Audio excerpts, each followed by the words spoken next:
Shout out to Jay Calderon, Boxing Talk. What's up, y'all? It's your boy, Jay Calderon, Stan Clear Entertainment, and we're about to get into this week's Boxing Talk.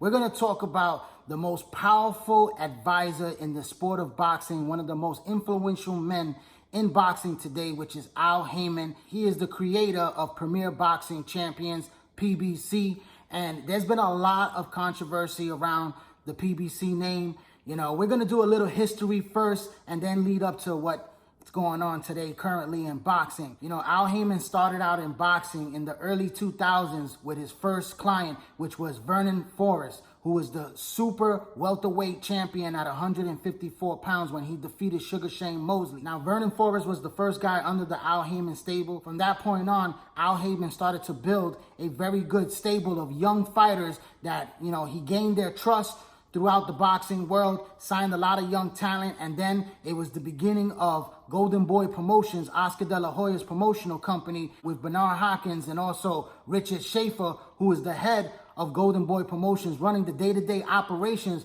for Oscar De La Hoya. Now, at the time, De La Hoya was going through situations of drug abuse and he was in rehab, so Richard Schaefer had total control of Golden Boy Promotions, and he had all of Al Haymon's fighters that were fighting under the Golden Boy banner. Guys like Adrian Broner, Keith Thurman, Errol Spence, Danny Garcia, Amir Khan, Deontay Wilder. So many of the fighters of the PBC, which you know today, was all from Oscar De La Hoya's Golden Boy Promotions. Now, Richard Schaefer and Al Haymon had a deal on the side that Oscar De La Hoya did not know about, where he would promote all of Al Haymon's fighters, but none of them were under contract. This was a standard procedure where back in the days, if you're promoting a fighter, that fighter is under contract because you're investing the time and money into that fighter to build your stable and build your brand as the promotional company. Now, for whatever reason, Richard Schaefer did what he did with Al Haymon. Maybe he was getting paid some side money on the side. We don't really know what the situation was because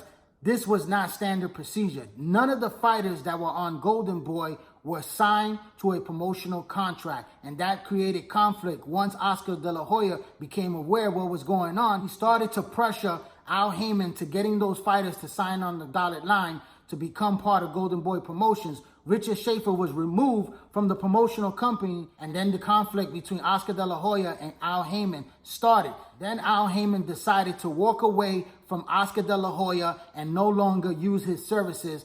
Oscar De La Hoya was stripped of all the fighters that were under the promotional banner that were not signed to his company, and he was left with nothing but Canelo Alvarez. As we know today, Canelo Alvarez was brought in by Oscar De La Hoya himself, and he was able to rebuild Golden Boy Promotions around Canelo Alvarez, one of the biggest stars in boxing today, and he was able to bounce back nicely. But it was a damaging blow where it came to lawsuits in court with Oscar De La Hoya going after Al Haymon. Al Haymon settled with De La Hoya, but he was able to still walk away with each and every fighter that he wanted to. Then the conflict began between Al Haymon and HBO because Oscar De La Hoya was affiliated with HBO, and then there was conflicts of fights being put together, and Al Haymon decided to no longer do business with HBO, and HBO banned Al Haymon and all his fighters from fighting on the network, where Haymon took all his fighters to Showtime, where guys like Lou DiBella, Warrior Boxing, and other small-time promoter companies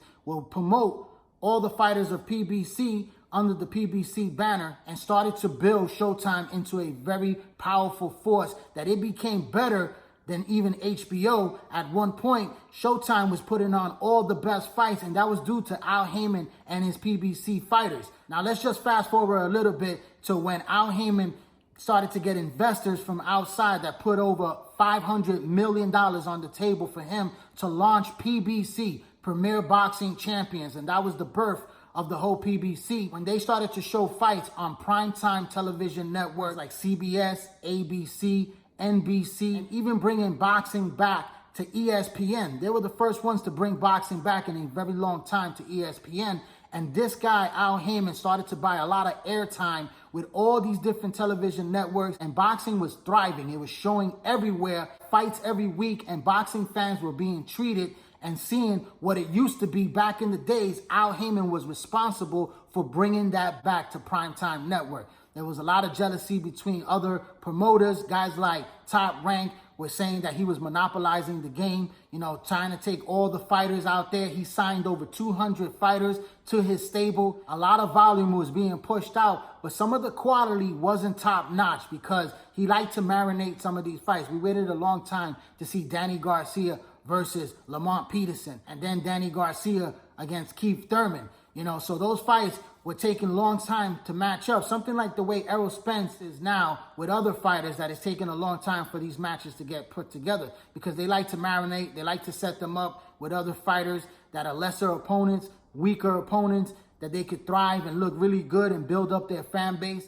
For the most part, PBC was doing very well for their fighters. They were getting paid very handsomely. Some people would say they were getting paid too much money, where they look at somebody like Rob Saka that Danny Garcia had fought for about $1 million. That was a lot of money for a guy that wasn't even worth being in the ring with Danny Garcia because that guy wasn't even ranked in that division. He was a lightweight moving up to the junior welterweight, and Danny Garcia was a much bigger guy, and this was a total mismatch. So for him to get paid that type of money, he'll turn around and look at other fights where are bigger, and he would expect $3 million, $5 million, $10 million for a much bigger fight. And that was something that was unheard of in boxing. Al Haymon just changed the landscape of the boxing world, where other fighters on other networks were saying, I'm not getting paid as much as the PBC fighters are getting paid. And, there's no knocking that.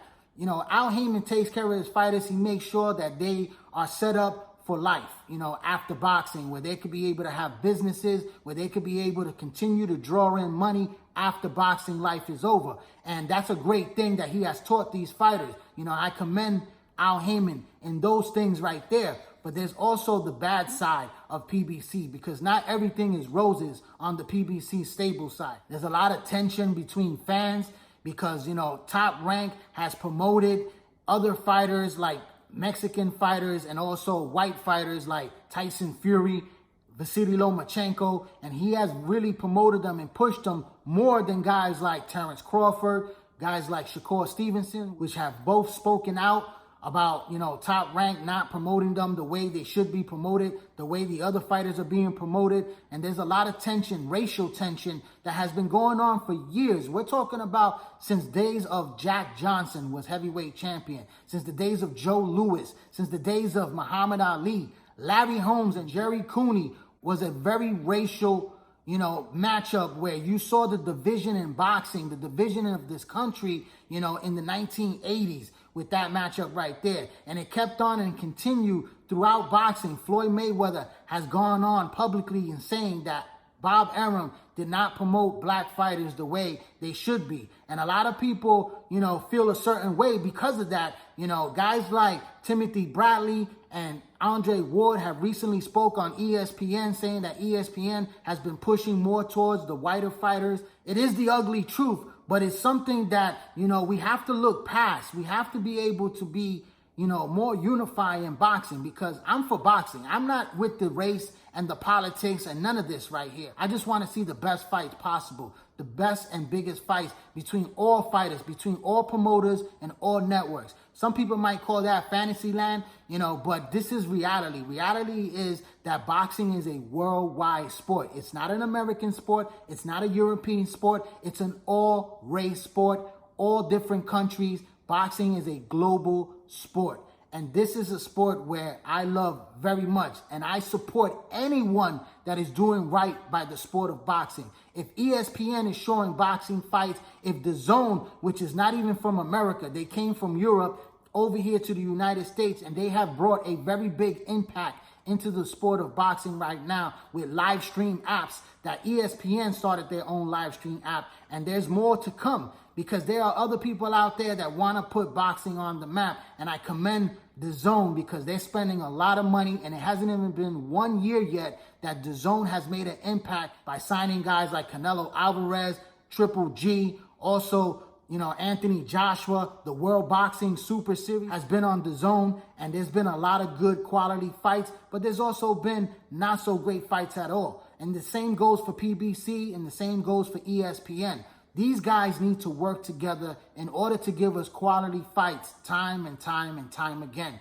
We've seen Bob Arum, who has a stable of fighters throughout the divisions, but his weakest division is the welterweight division because he has one of the best fighters in the world, pound for pound, Terrence Bud Crawford, but he doesn't have the fighters in his stable to give Terrence Crawford the best fights possible, the fights that the fans want to see. And he is hindering Terrence Crawford right there. But also, it is not his fault because he is trying to make the fights that he wants to make for his fighter, and that's against the PBC stable, which has a large majority welterweights right now. And PBC is not willing to even negotiate or sit down and talk. And this is where I have a very huge problem with the PBC. Like I said, all the good that they have done, they also have the bad as well. They can't be one side over the other. It has to be a work in progress. You have Bob Arum and Don King. For many years, they were rivals. They hated each other. They had bad blood, but they also came together because they knew the significance in boxing, which brought a lot of money and also brought in, the big fights with the biggest fan base, and they knew that they had to make these fights happen. The Oscar De La Hoya, the Felix Trinidad fights, those fights, many other fights that were put together between Don King and Bob Arum. Then you had the Cold War between Oscar De La Hoya, a former Bob Arum employee, and Top Rank that despised Oscar De La Hoya for leaving him, but these guys eventually made up. These guys eventually started doing fights together and started working together and putting on some good matchups. So, it's been times in boxing where we've seen this before. But right now, with the social media, with the fans getting involved, there's been a lot of hatred going on, a lot of racial tension going on, and it's getting very ugly. And it's time to make amends. It's time to work together to put on great fights. We need the Terrence Crawford versus Errol Spence fight. That's a big fight right now. We need a lot of those other matchups that PBC has in the welterweight division and also has in the heavyweight division to match up with other fighters. Eddie Hearn has came over from the UK and he's made a great impact in the United States, signing a lot of fighters, and he's willing to work and make matchups like Devontae Tank Davis and Tevin Farmer. He's willing to do fights like he did with Bob Arum, where he has Vasily Lomachenko and his fighter, Luke Campbell, fighting over in the UK in London. Then you have the matchup that we just recently saw between Jose Ramirez, which is a top-ranked ESPN fighter, coming over to DAZN, to the backyard of Maurice Mo Hooker, who is a Eddie Hearn fighter, a DAZN fighter, fighting on DAZN, and it was a great matchup, one of the best fights, candidate for Fight of the Year for sure. And it was a matchup where it showed unity between promoters because these guys are realizing now there are more outlets than before. Before, it was only HBO and Showtime, the only two rivals that were thriving in boxing. Now, you got DAZN, you got ESPN, you got Fox, you got Showtime. There's so many other networks, even Latino networks that are emerging in Telemundo. So many other networks out there that are showing boxing, and boxing is starting to grow. This is the time where we need more unity in boxing, more promoters coming together. This shouldn't be a division. PBC is considered the BET of boxing today, Black Enterprise Television. And this is something that is great for African Americans. I am not knocking it. You should be proud of Black heritage. You should be proud of the culture, that you support your fighters the way Mexicans support Canelo Alvarez, the way white Irish support Tyson Fury, or the UK fans support all their boxers. This is something where, we have to change the narrative and not go and dwell on the past. The past is the past, and the past needs to stay in the past. We need to move forward. We need to come to a solution. We need fighters like Charlo fighting guys like Demetrius Andre, Danny Jacobs, Triple G, and also Canelo Alvarez. But those fights are not going to happen unless we start making some moves. Guys like Canelo Alvarez, people say, oh, he's not getting the fight with Demetrius Andre. He's ducking Demetrius Andre. Why is he not fighting him and they fight on DAZN? The same thing could be said for Errol Spence. Why is Errol Spence not fighting Keith Thurman? Why is Errol Spence not fighting Manny Pacquiao first? Why is Errol Spence not fighting Danny Garcia? Those fighters are all under the same stable, and it's taking forever to get these matchups together. Look how long it took for Sean Porter to fight Errol Spence. It's not because the fighters truly do not want to fight each other. It's because what's going on, the business side that everyone tends to not really pay attention to and they choose to ignore. These fighters have a choice to make their own decisions, but also they have teams behind them that influence them to make a different decision. Sometimes it's really ugly, but you also have to understand that this is what it is, but we do have to change the fact that these guys need to start working together. PBC is a very powerful company. It's done very good for the sport of boxing, and I support PBC, but I do not support the fact of them not willing to sit down and negotiate with other rival promoters, because at the end of the day, PBC fighters are free agents. These guys can make their own decisions more freely than guys like Terrence Crawford, guys like Canelo Alvarez, who are signed and locked in to those networks. PBC fighters do not have a promotional contract with Fox, do not have a promotional contract with Showtime. These guys could fight wherever they want to fight, and they are advised by Al Haymon. And Al Haymon is the one that has the deals with these networks to show his fighters on those networks. But they can also be able to fight one fight here, one fight there, to be able to make boxing a lot more better. Guys like Mikey Garcia is a free agent that works with PBC, but recently you saw him making amends with Bob Arum and being at an ESPN card. He's over there negotiating with Eddie Hearn and DAZN for perhaps a deal to come join them. This is what boxing is about. The freedom that Al Haymon has created is absolutely amazing, because there hasn't been a lot of freedom in boxing. But also there comes to a point where other networks are trying to lock down guys, and they're trying to make these fights happen to really boost up their revenue and boost up their ratings. But they're also in a position where they don't have to be locked into a deal. They could be able to work and negotiate one-fight deals, maybe a 2-fight deal, which that's not locking up a fighter for 5 fights or 2 years. We're talking about 2-fight minimum deals that could happen for Gervonta Davis, or a 1-fight deal where he's able to go for $5 million and get paid to fight on DAZN and knock out somebody like Tevin Farmer. But guys like Mayweather Promotions and Al Haymon are not allowing that to happen, and they're not willing to cough up the money to bring guys like Tevin Farmer over, to bring other fighters over that have the freedom to also come over to Showtime, to Fox, and make those big fights, So the point is, if you're not willing to sit down and negotiate, how can we work this out? Then you become the problem of boxing. And that's why I have a problem with the situation that's going on. You see Oscar De La Hoya and Golden Boy Promotions. You see Eddie Hearn. You see Lou DiBella now. And also Bob Arum and Top Rank, all working together. But the ones that are left out is PBC, because they choose to be left out. They choose to sit on the sidelines and just work amongst themselves. Top Rank did the same thing back in the days, and I got on them 100% for doing that. But it's time to change. Change is good. Change is something that could benefit all boxing. Change is something that I look forward to, and I pray that it happens, because this is what makes boxing better.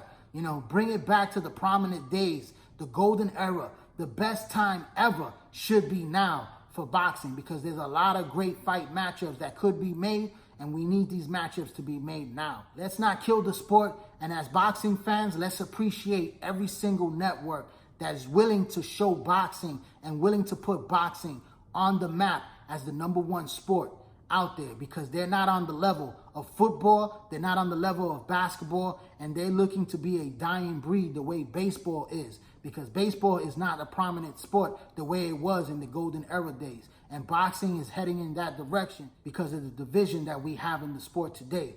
UFC is thriving right now because it's under one umbrella. And this is something that we need. We have the organizations, a lot of crookedness that's going on. PBC has already put out that they are not acknowledging the WBO anymore as an organizational major belt. And their fighters are not representing WBO. They're not acknowledging the WBO as champions that are out there, like Terrence Crawford. They got fighters like Andy Ruiz, who's the only PBC fighter that has the WBO title. They're not even acknowledging him as the WBO champ. They're only recognizing him as the IBF and WBA heavyweight champion. And that's just ridiculous, that they're doing this in boxing. You have WBC as one of the most corrupt boxing organizations that are out there. The WBA has done corruption as well. And the IBF has had problems throughout their lifespan. So, you know, this is just total nonsense that's going on right now. And people are applauding this. People are getting behind this. What they need to get behind is the unity of boxing, where we need to come together and we need to make a change to make this sport much better. And that's what Jay Calderon Boxing Talk is all about. It's about unity and bringing every single organization for the good of the sport of boxing.